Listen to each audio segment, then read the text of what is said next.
చీలిక అనేది ఎప్పుడు కూడా కేంద్రంలో ఏ పార్టీ ఉంటే వాళ్ళకి అనుకూలంగా ఉంటుంది. ఫడ్నవీస్ బీజేపీని చీల్చలేడు.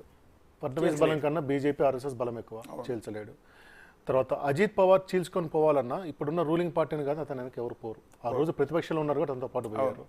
ఒకవేళ ఏక్నాథ్ షిండే ఫుల్ మెజారిటీ ఒకవేళ ఏక్నాథ్ షిండేనే నన్ను సీఎం వెళ్ళిపోతాను అనుకున్నా కానీ ఆయనతో పాటు తనతో పాటుగా ఎవరైతే ఒరిజినల్ సేవలు ఇచ్చారో వాళ్ళందరూ ఎనికిపోరు. వీళ్ళందరూ అధికారం వైపే ఉంటారు కాబట్టి సీఎం అనేది పెద్ద సమస్య కాదు. కానీ మనం ఎగ్జిట్ పోల్ రోజు మాట్లాడాం. ఒకవేళ బీజేపీ గెలిచి ఏంటి కారణాలు అన్నప్పుడు మనం నెంబర్ 1 పాయింట్ షిండే గురించి చెప్పామండి. ఒక సామాన్యుడిగా వచ్చి మంచి పరిపాలన చేశాడు, కరప్షన్ లేదు, వీలైనంత వరకు బాగా చేశాడు.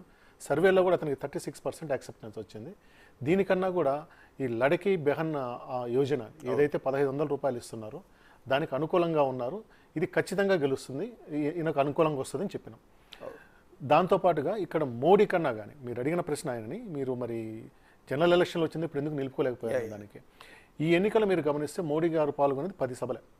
మొత్తం కూడా క్యాంపెయిన్ అటు 2 పార్టీల తరఫున కూడా క్యాంపెయిన్ మొత్తం కూడా లోకల్ నాయకత్వం చేసింది. ఇది మహారాష్ట్ర ఎన్నికలు మహారాష్ట్ర కోసం మహారాష్ట్ర నాయకులు చేసినట్టు చేసుకుంది. దానివల్ల గ్రౌండ్లో పోగలిగారు. దానికి అదనంగా ఆర్ఎస్ఎస్ మనం చేసిన 50,000 కార్నర్ మీటింగ్ గురించి చెప్పుకున్నాం. ఇవన్నీ కలిసి వచ్చి ఈ నెంబర్ దగ్గరకు వచ్చారు వీళ్ళు.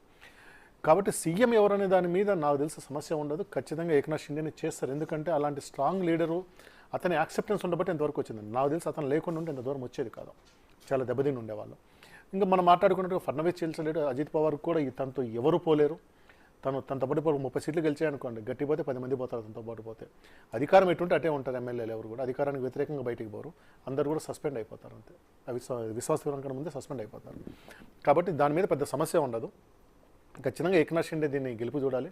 భారత రాజకీయ చరిత్రలో ఖచ్చితంగా Eknath Shinde is a hero. ఈ నెంబర్ గెలిస్తే ఒక సామాన్యమైన వ్యక్తి వచ్చి ఒక పార్టీ, ఇప్పుడు మనం చంద్రబాబు నాయుడు గారిని ఇక్కడ కంపేర్ చేసుకోవచ్చు. కానీ చంద్రబాబు నాయుడు గారు అప్పటికి మినిస్టర్ ప్లస్ ఎన్టీఆర్ అల్లుడిగా ఆ స్థాయికి వచ్చారు.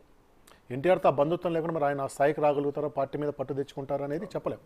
కానీ ఏక్నాథ్ షిండే బలమైన తాకరే కుటుంబాలను చీల్చుకొని వచ్చి కూడా ఒక నిలబడి ఆర్థికంగా అంత బలవంతుడు కాదు, కులపరంగా బలవంతుడు కాదు, ఇటు నిలుపుకున్నాడంటే is a kind of great లీడర్గానే మనం చరిత్రలో చూసుకోవాలండి. ప్లస్ ఇంకోటి అత్యంత ఆశ్చర్యకరమైన ఫలితం ఏంటంటే మనం చూసింది మన సెఫాలజీలో మనం మాట్లాడుతున్నప్పుడు ఓటింగ్ పర్సెంట్